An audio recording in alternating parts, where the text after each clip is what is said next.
June 6, 1944. Before the sun rose, the world held its breath. What you're about to see is the truth behind the longest day in human history. Over 156,000 men, 7,000 ships, 11,000 aircraft, and one impossible mission to liberate a continent. But the official story is not the whole story. What really happened that day was hidden for decades. To understand June 6th, we must rewind to 1940, when Europe had already fallen. Hitler's Germany controlled almost every inch of Western Europe. The swastika flew over the Eiffel Tower. The free world was suffocating. For 4 years, the Allies waited, planned, calculated. They knew one mistake would cost millions of lives. At the center of it all, one man, General Dwight D. Eisenhower, the architect of the impossible. But Eisenhower carried a secret, a letter in his pocket no one was meant to see. It was a confession of failure, written in case D-Day went catastrophically wrong.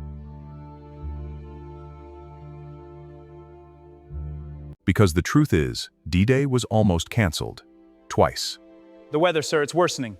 We must delay. The risk is too great. But the momentum, we can't lose it. The weather forecast was disaster. Storms across the channel, 30-foot waves, zero visibility. One man, a young Scottish meteorologist, saw something everyone else missed. A 24-hour window of calm. His name was Captain James Stagg, and his forecast would change the world. On June 5th, at 4 a.m., Eisenhower made the decision that would define the 20th century.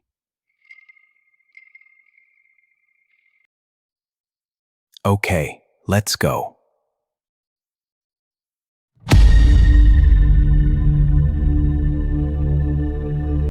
With those words, the largest amphibious invasion in human history was set in motion. But there was something the Germans never expected. The Allies had spent 2 years building a lie.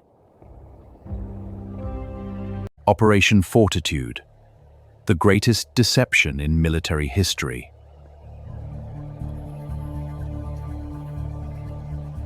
The Allies convinced Hitler the real invasion would happen at Pas de Calais, 200 miles away from Normandy. They created an entire fake army, commanded by a real American general. General George S. Patton, the Allies' most feared commander, was used as bait. Hitler bought the lie completely. His best division stayed at Calais, waiting for an attack that would never come. Meanwhile, the real assault prepared in silence. 5 beaches, 5 code names: Utah, Omaha, Gold, Juno, Sword. At 12:15 a.m. on June 6th, the first wave dropped from the sky. Paratroopers, in total darkness. Thousands of men were scattered miles from their targets. Lost, alone, behind enemy lines. But in the chaos, they did something no army had ever done. They improvised. Click, click, click, click. Friendlies, friendlies. Tiny tin crickets, toys, really, became life or death signals in the dark. By 3 a.m., the bombers came, the largest aerial bombardment in history.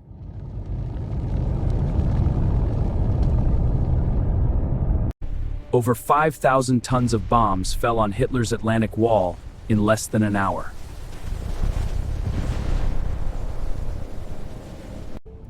But somehow, most of the German defenses survived.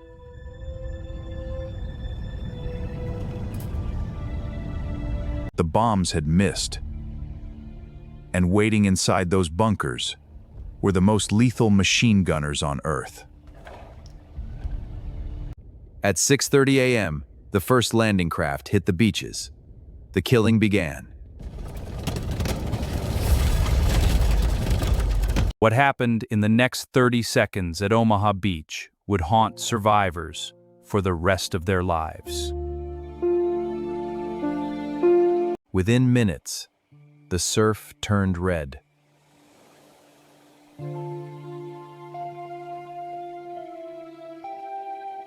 Of the first wave at Omaha, nearly every man was killed or wounded in the first 10 minutes. Generals back in England feared the worst. Omaha was on the verge of total failure. Command, this is Omaha. We're pinned down. Heavy casualties. Request immediate support. My God, it's worse than we thought. But on the beach, something extraordinary began to happen. Ordinary men became extraordinary. Move up! Stay low! Yes, sir! Sergeants, privates, boys barely old enough to drive, they charged the cliffs. At Point du Hoc, U.S. Army Rangers scaled 100-foot cliffs under machine gun fire to destroy German artillery that wasn't even there. The Germans had moved the guns inland weeks earlier. The Rangers had climbed into a deadly trap. But the Rangers found them and destroyed with grenades, with bare hands, with grit. Meanwhile, on Utah Beach, something miraculous was happening.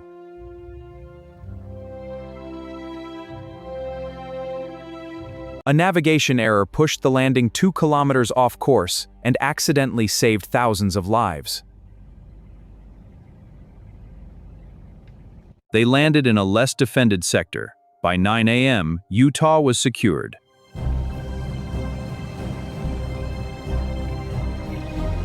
At Gold and Sword beaches, British forces pushed inland with surprising speed.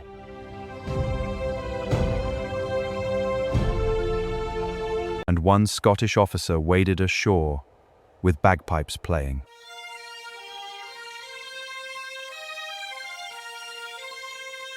His name was Bill Millin. Hitler's gunners thought he was insane. They didn't shoot him. At Juno Beach, Canadian forces faced some of the toughest defenses of the day.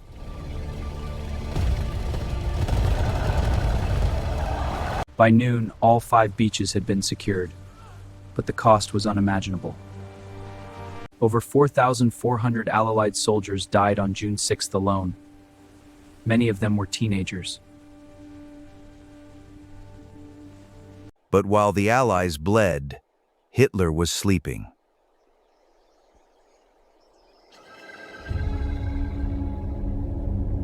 His staff had orders never to wake him before noon, even for the invasion of Europe. By the time Hitler awoke, the Allies had already gained a foothold in Europe. His response was catastrophic. He refused to release the Panzer reserves. He still believed Normandy was a diversion. By the time he changed his mind, it was too late. The Allies had landed 156,000 men in a single day. But what came next was not victory, it was hell.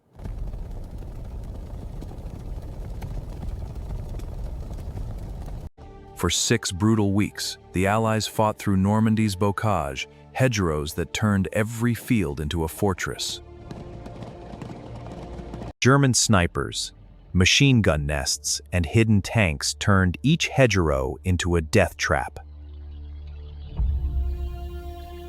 An American soldier nicknamed his rifle a death sentence because anyone who carried one became a sniper's first target. But the most terrifying weapon wasn't on the battlefield, it was in the sky.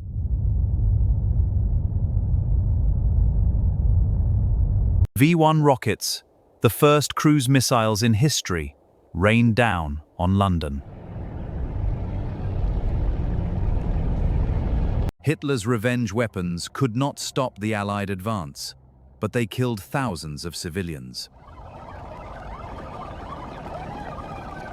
By August 1944, after 2 months of bloody fighting, Allied forces finally broke through. Operation Cobra, the plan that finally unleashed Patton's army.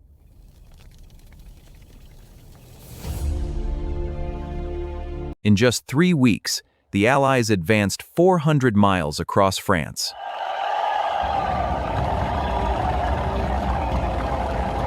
And on August 25, 1944, Paris was free.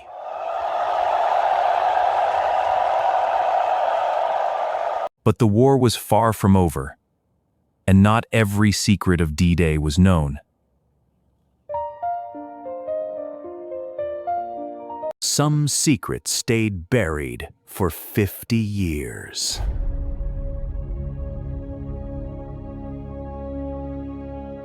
The most shocking?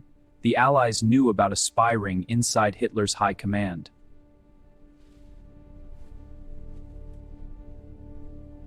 A network of German officers, sickened by Nazi atrocities, were secretly feeding intelligence to the Allies. Their information helped Allied commanders predict German movements on D-Day.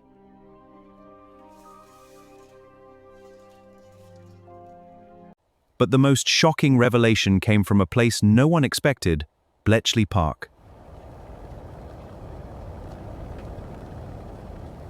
Where a man named Alan Turing and his code-breaking team were reading Hitler's secret messages every single day. Turing's machines could decode Enigma, Hitler's most secret cipher, in minutes. Every German troop movement, every weather report, every order, the Allies had read it all. D-Day would not have succeeded without them.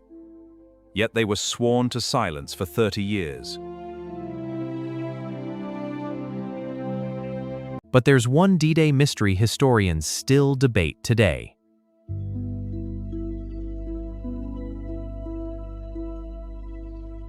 Why did Hitler not deploy his most elite SS divisions on June 6th?